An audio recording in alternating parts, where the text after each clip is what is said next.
سب عورتیں مردوں کی طرح سجدہ کرتی ہیں، اور حدیث میں بھی 6 اعضاء پر سجدہ کرنے کا حکم دیا گیا ہے، اس بارے میں رہنمائی فرمائیں۔ شیزہ میر عمان، دیکھیے عورت اور مرد کے شریعت میں جو پردے سے متعلق احکام ہے نا، اس میں فرق ہے، اس پر پوری امت کا اجماع ہے۔ جیسے رسول اللہ صلی اللہ علیہ وسلم نے فرمایا خذوا عنی مناسککم، حج مجھ سے سیکھو، جیسے میں کر رہا ہوں ایسے کرو۔ اس کے باوجود جہاں پردے کا معاملہ آئے گا تو عورت کے حج کا طریقہ مرد سے مختلف ہو جائے گا۔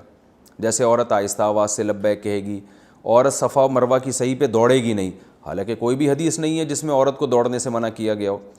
کوئی بھی حدیث نہیں ہے جس میں عورت کو آہستہ لبیک کہنے کا حکم دیا گیا ہو، لیکن پوری امت کا اجماع ہے کہ جہاں پردے کے معاملات آئیں گے تو اس کے لیے ہمیں حدیث کی الگ سے ضرورت نہیں ہوگی، وہ خود سے پہلے سے طے شدہ ہے یہ بات۔ تو پوری امت کہتی ہے کہ عورت لبیک آہستہ آواز سے کہے گی، پوری امت کہتی ہے صفا مروہ میں عورت دوڑے گی نہیں بلکہ چلے گی، حالانکہ حضرت ہاجرہ تو دوڑی تھیں اور وہ عورت تھیں، اس کے باوجود عورت چلے گی۔ اب کوئی کہے کہ نبی صلی اللہ علیہ وسلم صفا مروہ میں دوڑے ہیں اور آپ نے حکم دیا ہے کہ جیسے میں حج کر رہا ہوں ایسے کرو، تو عورت کو بھی یہی حکم ہے کہ وہ بھی دوڑے، اور کسی حدیث میں نہیں ہے کہ عورت نہیں دوڑے، تو ہم کیا کہیں گے اس کو؟ بھائی عورت کا جو پردے کا جہاں تک احکام ہے نا، وہ خود بخود اس میں یہ چیز داخل ہے کہ جس چیز کا عورت کی حیا سے تعلق ہوگا تو ان احکام میں عورت مردوں سے مختلف ہے، اسی وجہ سے پوری امت کا اجماع ہے۔ تو بالکل یہ یاد رکھیں جو حدیث میں آتا ہے کہ عورت، یعنی حدیث میں جو آتا ہے کہ 7 اعضاء پہ سجدہ ہوتا ہے، اس کا مطلب یہ 7 اعضاء پہ سجدہ کرنا فرض ہے، اس کے بغیر سجدہ نہیں ہو سکتا۔ باقی یہ 7 اعضاء پہ مرد کیسے سجدہ کرے گا، عورت کیسے سجدہ کرے گی، تو مردوں کا طریقہ تو جو نبی صلی اللہ علیہ وسلم نے جیسے کیا اور وہی طریقہ ہے جس طرح سے آج کل مرد کرتے ہیں۔ عورت کا طریقہ حدیث میں صراحتاً نہیں ہے، وہ پوری امت کا اس پر اجماع ہے کہ وہ سمٹ کے سجدہ کرے گی کیونکہ اس کا تعلق عورت کی حیا سے ہے۔ اب اگر کوئی کہے کہ اس پر حدیث پیش کرو کہ عورت سمٹ کے سجدہ کرے گی، اپنے پاؤں دائیں طرف نکال کے زمین پہ بچ جائے گی، تو ہم ان سے کہتے ہیں کہ آپ بھی اس پر حدیث پیش کر دیں کہ عورت آہستہ آواز سے لبیک کہے گی، عورت صفا مروہ میں سعی نہیں کرے گی، تو وہ کہیں گے کہ بھئی اس پر تو پوری امت کا اجماع ہے کہ عورت صفا اور مروہ کی سعی نہیں کرے گی، اور اجماع خود ایک دلیل ہوتی ہے، تو ہم کہیں گے اس پر بھی پوری امت کا اجماع ہے۔ امام ابو حنیفہ، امام مالک، امام شافعی، امام احمد بن حنبل اور صدیوں تک پوری امت یہی قول پر عمل کرتی آئی ہے کہ عورت سمٹ کے سجدہ کرے گی، سمٹ کے کھڑی ہوگی نماز میں۔ تو جیسے اجماع امت وہاں دلیل ہے حج کے مسائل میں، ایسے ہی اجماع امت نماز کے مسائل میں بھی دلیل ہے کہ عورت کی نماز کی ظاہری کیفیت مردوں سے مختلف ہے، اور ویسے بھی عورت کی حیا کے خلاف ہے کہ وہ اس طرح سے جو ہے نا وہ اپنے آپ کو ایکسپوز کرے، اور نماز کی حالت میں جس طرح مرد کھڑے ہوتے ہیں عورت کا جو اس طرح سے سجدہ کرنا یہ مناسب نہیں ہے۔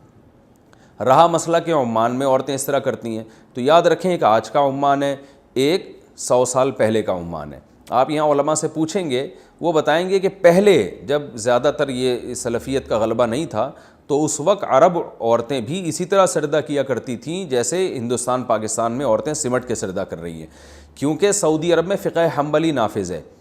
یہ اب جو ہے نا انہوں نے فقہ حنبلی کی بہت ساری چیزوں سے جو ہے نا وہ ہٹنا شروع ہو گئے ہیں، لیکن 8 سے 70-80 سال پہلے کا سعودی عرب اور عرب کنٹریز، ان میں سب میں عورتیں سمٹ ہی کے سجدہ کرتی تھیں، کیونکہ عرب کے جتنے فتاویٰ ہمیں ملتے ہیں، جو ماضی کے فتاویٰ ملتے ہیں،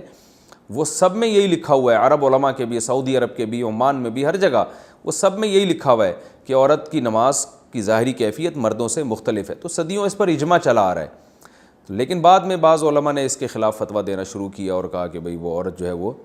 مردوں کی طرح سجدہ کرے گی۔ ان علماء کی ذاتی رائے تھی، مگر چونکہ وہ سعودی عرب میں ایک بڑی حیثیت تھی ان کی سرکاری سطح پہ، تو وہ فتویٰ دنیا میں پھیل گیا۔ لیکن حقیقت میں جو آپ کا قدیم فتویٰ عرب علماء کا نظر آئے گا وہ سب یہی ہے۔ ساری فتاویٰ کی کتابیں، چاہے شافعی مسلک ہوں، چاہے حنبلی مسلک ہوں، چاہے حتیٰ کہ ہمارے یہاں بر صغیر میں اہل حدیث کے جو پرانے فتاویٰ ہیں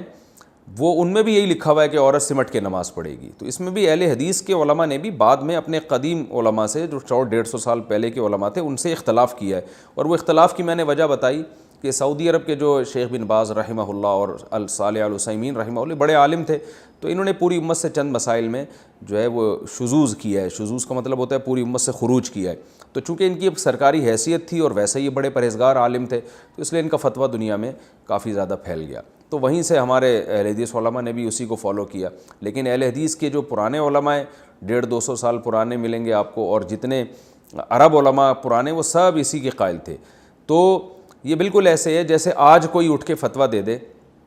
کہ جی حدیث میں آتا ہے کہ نبی صلی اللہ علیہ وسلم نے فرمایا جیسے میں نے حج کیا ایسے حج کرو،